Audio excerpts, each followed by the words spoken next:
Assalamu alaikum. I am Dr. Idris and our course is Spectral Graph Theory and this is lecture 6.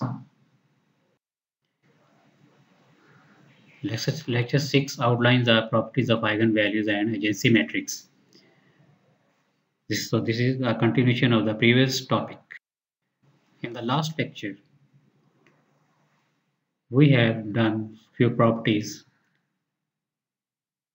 First property number 1.5 is the sum of eigenvalues of a matrix equals is to its trace. यानी eigen values को अगर आप add करेंगे तो वो matrix के trace के equal हो. Trace of the matrix is equal to the sum of all eigen values. And another property is if a matrix is real symmetric then each eigenvalue of the graph relating to that matrix is real. यानी अगर matrix अगर real है, real entries है तो उसकी जो eigen values हैं वो भी रियल ही आएंगे. रियल एंड सिमेट्रिक अगर है, रियल एंड सिमेट्रिक है तो फिर उसकी आइगन वैल्यू जो है ना वो रियल ही होंगी. वैसे एक रिजल्ट है अगर कॉम्प्लेक्स एंट्रीज हैं जो है complex entries in the agency matrix in the matrix then there must be one real eigen value. यानी अगर कॉम्प्लेक्स एंट्रीज हैं तो कम से कम उसकी एक वैल्यू रियल आएगी. The geometric multiplicity of eigenvalue lambda of a matrix A does not exceed this algebraic multiplicity. तो algebraic multiplicity ये कभी हमने डिफाइन किया था, that is equal to number of times the eigenvalue appears as a root, and geometric multiplicity is the dimension of the eigenspace. यानी जो lambda eigenvalue से जो eigenspace बनेगी, एक लैम्डा आइगन वैल्यू है उससे अगर आइगन स्पेस जो बन रही है तो उसकी डायमेंशन क्या है, that is known as geometric multiplicity. ठीक है. और algebraic multiplicity number of times lambda appears in the appears as a root of characteristic polynomial. And another result, let A be a real symmetric matrix and U and V are eigenvectors of A belonging to distinct eigenvalues lambda 1 and lambda 2. Then U and V are orthogonal. अगर real symmetric matrix है, ठीक है, real भी है और symmetric भी होना चाहिए, देन U और V दो वेक्टर्स हैं corresponding two distinct eigen values. या दो आपके पास आइगन वेक्टर्स आते हैं, एक लैम्डा 1 के करस्पॉन्डिंग आपके पास आइगन वेक्टर आ जाता है और लैम्डा 2 के करस्पॉन्डिंग वेक्टर एक आ जाता है, then they will be orthogonal. ठीक है. तो इसकी एग्जांपल भी लास्ट हमने की थी, आप उसमें अभी आप चेक कर सकते हैं कि ये ऑर्थोगोनल है कि नहीं. K3 एग्जांपल आपने की, K3 is a regular graph and also a complete graph and इस adjacency matrix is also symmetric, real and symmetric.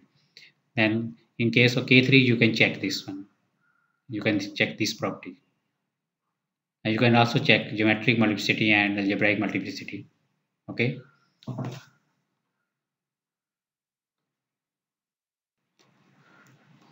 अब लास्ट लेक्चर्स में हमने प्रॉपर्टी नंबर 1 किया था.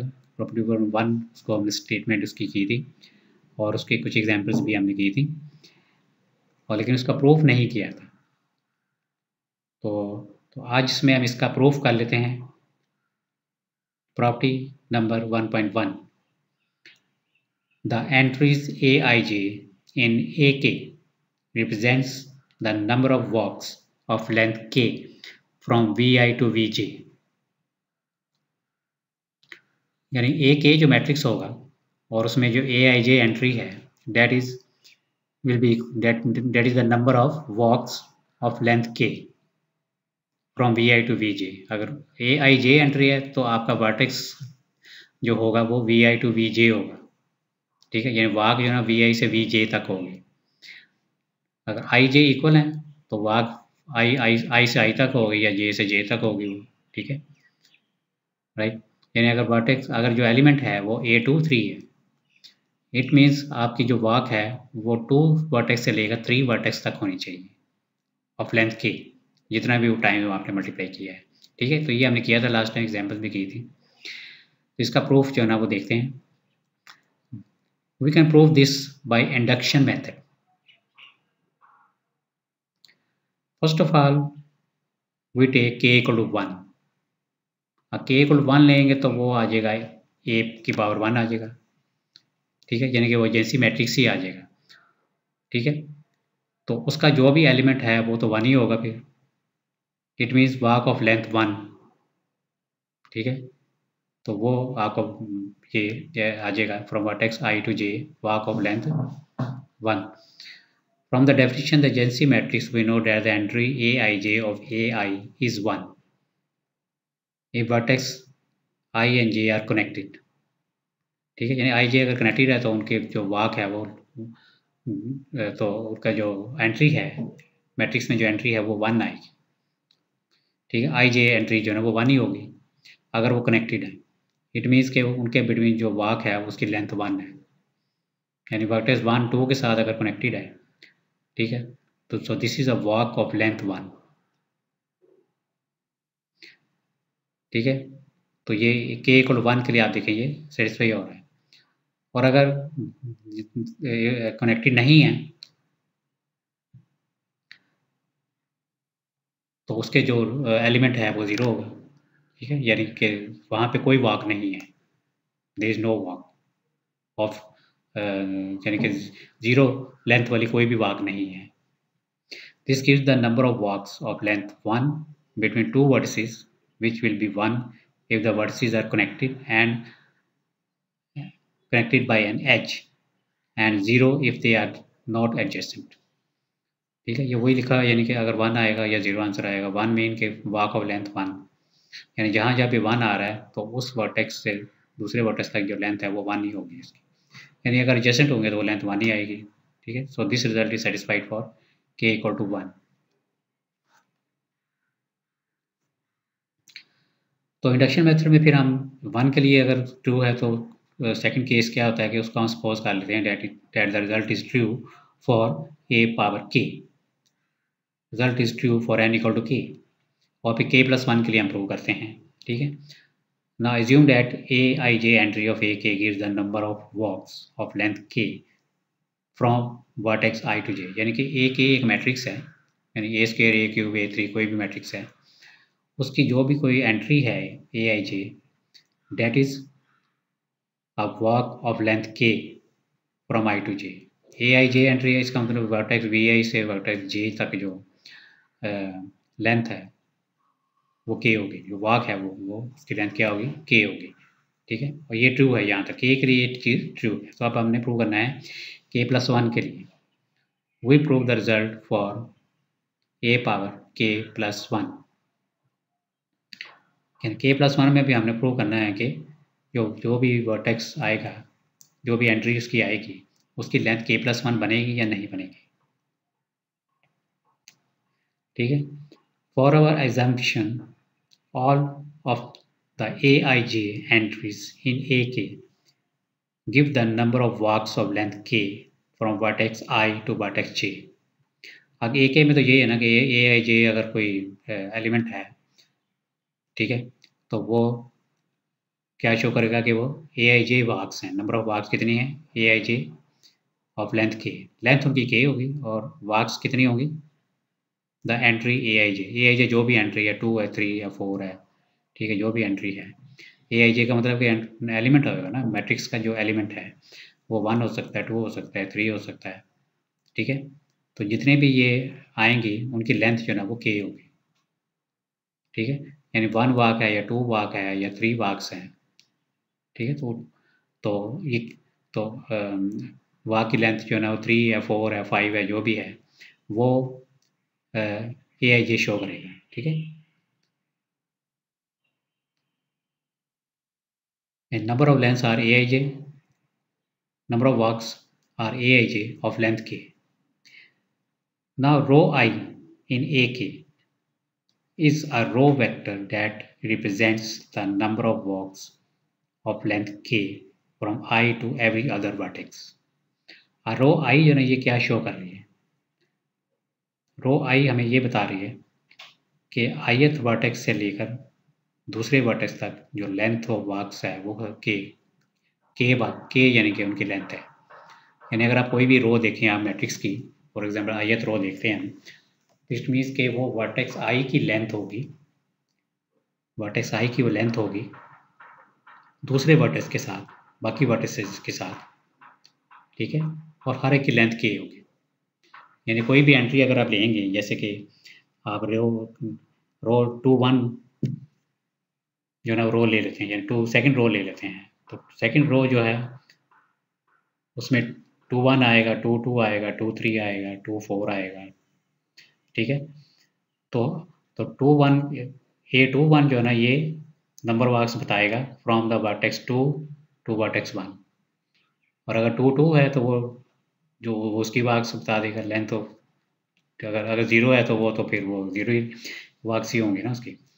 और इस तरह अगर 2 3 है, वो 2 3 वर्टेक्स है, 2 3 एंट्री है, तो उसमें जो वर्टेक्स 2 से 3 तक वाक्स आएंगे, ठीक है, number of wax between 2 and 3 of length के। तो ith रो में जितनी भी वाक्स आएंगी उनकी लेंथ तो के ही होगी, क्योंकि ए के मैट्रिक्स है, और जो रो है, रो की जितनी एंट्रीज है वो आपको नंबर ऑफ वाक्स शो करेंगे from vertex I to the other vertex. And column J भी क्या बताएगा इसका, ith कॉलम तो ये हो गया ना, jth कॉलम जो है ये क्या शो कर रहा है, column j in A is a column vector that represents which vertices are adjacent to j। Column J में आपको ये पता चलेगा कि इसके जे के साथ कौन से वर्टिसेस जो है ना वो एडजेसेंट है, यानी जे 1 जे है, 2 जे है, 3 जे, 1 वर्टेक्स है, 2 वर्टेक्स है, 3 वर्टेक्स है, ठीक है। कॉलम में आपको ये एंट्रीज आपको बता रहा है। अब अगर इनको मल्टीप्लाई हम करते हैं तो रो जो है वो कॉलम से मल्टीप्लाई होता है ना, using matrix multiplication the Aij entries in A K A, यानी मल्टीप्लिकेशन में मैट्रिक्स क्या बन जाएगा, ए के मल्टीप्लाई बाई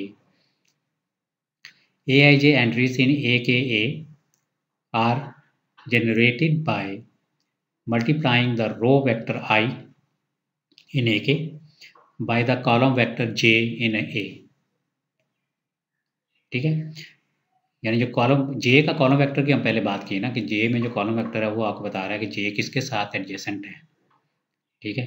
यानी कि वो एक एक वाक और ऐड हो जाएगी, इसका मतलब उसमें तो एंट्रीज 1 ही होगा ना, उस जो jth कॉलम ऑफ A है उसमें सारी एंट्रीज 1 ही है, 1 है या 0 है उसमें। तो जब एक वाक इसमें और ऐड हो जाएगी कि के से मल्टीप्लाई करने से, तो वाक k+1 नहीं हो जाएंगी फिर, ठीक है। Therefore, AKA is the summation of all walks, is the summation of all the walks of length k from I to the vertex that is adjacent to J, ठीक है। यानी कि जो वर्टेक्स I है, I वर्टेक्स जो भी है J के साथ जो एडजेसेंट है, ठीक है। हमने क्या किया, जो AK का कॉलम एक जो मैट्रिक्स है उसकी रो आई ली है ना हमने, ठीक है, और उनकी लेंथ पहले ही जो है ना वो के है, और उसके फिर हम लेंथ उसको हम देख रहे हैं किसके जे के साथ एडजेसेंट है। मल्टीप्लिकेशन के बाद क्या होगा कि जे के साथ जो एडजेसेंट है वो हम देख रहे हैं आई वाला कौन सा जे के साथ एडजेसेंट है, ठीक है। तो वो उनकी लेंथ फिर जब मल्टीप्लाई होगी तो एक एक लेंथ ऐड होती जाएगी उसमें, ठीक है। It means this is equivalent to the number of walks of length k+1 from the vertex I to the vertex J, ठीक है। यानी कि उसमें एक लेंथ और ऐड होगी, जो J कॉलम वाले जो है, जो J कॉलम यही बता रहे हैं ना कि एक J कॉलम किसके साथ एडजेसेंट है, तो Jth कॉलम जो है ना वो I वाले हर एक के साथ एडजेसेंट होगा। अगर किसी के साथ एडजेसेंट है तो वो एक उसमें ऐड हो जाएगा, अगर 0 है तो वो 0 ही रहेगा फिर, ठीक है। Therefore, Aij entry in AK represents the number of walks of length k from Vi to Vj। तो तो देखें हमने ये रिजल्ट प्रूव किया है बाय इंडक्शन मेथड। पहले के इक्वल 1 के लिए हमने सपोज कर लिया कि ये ठीक के इक्वल 1 तो एजेंसी मैट्रिक्स ही आ जाएगा, और उसकी पता है कि उसकी जो हर एंट्री 1 है तो वो वॉक ऑफ लेंथ 1 आ जाएगा।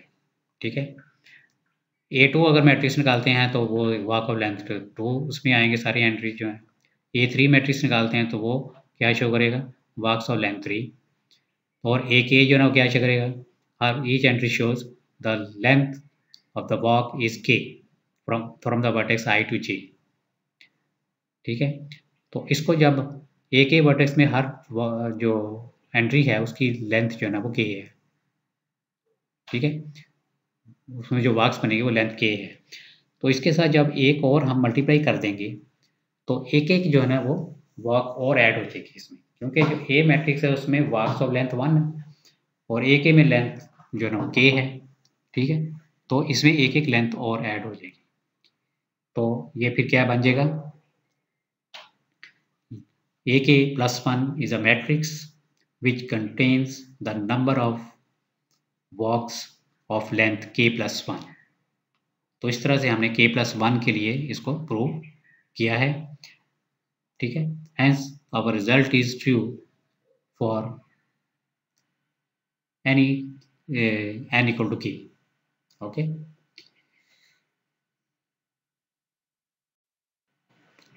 नेक्स्ट जो है वो ऑर्थोगोनल मैट्रिक्स जो है ना इसको भी हमने लास्ट लेक्चर में थोड़ा सा इसको डिस्कस किया था, लेकिन इतनी डिटेल से इसको हमने नहीं किया था। इसमें इसमें हम कुछ के मज़ीद कुछ प्रॉपर्टीज़ इस लेक्चर में करेंगे और कुछ हम नेक्स्ट जो है ना वो लेक्चर में भी इसको डिस्कस करेंगे। ठीक है, क्योंकि जब भी आइगन वेक्टर्स निकालते हैं तो सिमेट्रिक आइगन मैट्रिक्स है तो उसमें ऑर्थोगोनल मैट्रिक्स भी फिर आएगा। ठीक है, डायगोनल मैट्रिक्स आएगा, ऑर्थोगोनल मैट्रिक्स को भी डिस्कस करना पड़ेगा। ठीक है, तो ऑर्थोगोनल मैट्रिक्स की अपनी भी बहुत सी प्रॉपर्टीज़ हैं। ठीक है, so first of all we define that what is orthogonal matrix. A square matrix with real numbers or elements is said to be orthogonal matrix if its transpose is equal to its inverse matrix। ये transpose जो है ना अगर inverse matrix के equal होगा तो वो orthogonal matrix होगा।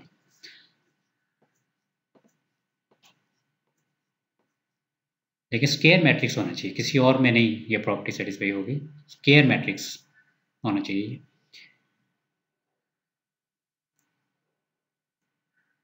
When the product of a square matrix and its transpose gives an identity matrix। अगर आप इन दोनों को ज़ाहिर है फिर मल्टीप्लाई करते हैं अगर वो ट्रांसपोज मैट्रिक्स को, तो वो आपको आंसर क्या देगा भाई, आइडेंटिटी मैट्रिक्स देगा। यानी कि अगर P multiplied by P transpose करते हैं तो आपको आइडेंटिटी आएगा, क्योंकि P ट्रांसपोज तो P इनवर्स के इक्वल है, तो P multiply by P transpose equal to identity matrix. Identity matrix आना चाहिए।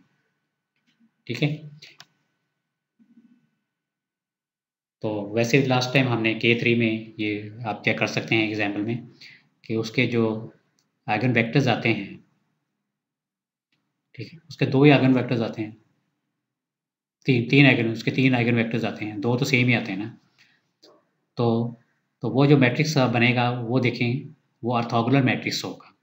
ठीक है, you can check it in K3 example. ये आपने लास्ट लेक्चर में इसको सॉल्व किया होगा। जो K3 ग्राफ है उसमें जो आएगा ऑर्थोगोनल मैट्रिक्स आएगा, जो जो आइगन वैल्यूज से जो मैट्रिक्स बनेगा वो ऑर्थोगोनल होगा। ठीक है, और जो आइगन वेक्टर्स हैं उसमें आपस में परपेंडिकुलर भी होते हैं। ठीक है, ये भी अभी हमने फर्स्ट में प्रॉपर्टी में किया था। ठीक है, another property of orthogonal matrix is that A be a real symmetric matrix, then there exists an orthogonal matrix P such that D equal to P inverse AP is diagonal. तो ये diagonal matrix आएगा और P inverse AP जो है वो diagonal matrix आएगा, ठीक है। और डायगोनल में इसके जो एलिमेंट्स होंगे वो आइगन वैल्यूज होंगे, ठीक है। और P जो है ना ऑर्थोगोनल मैट्रिक्स है, P is an orthogonal matrix.